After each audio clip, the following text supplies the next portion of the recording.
Report!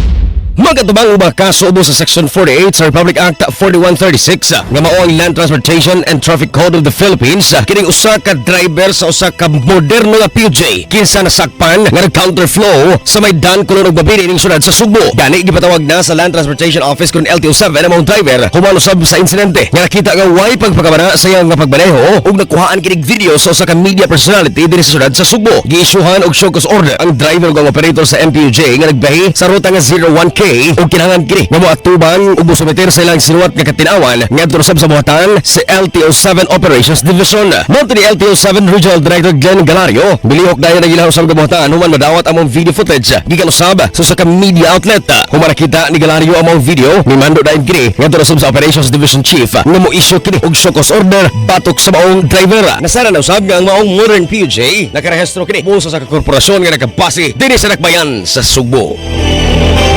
Report gikan sa LTO7. Kini sa Arong Clean Lantako sa 93.9 iFM. Di kabugan sa pagkatod sa nagunang balita. Tatak iFM, balita.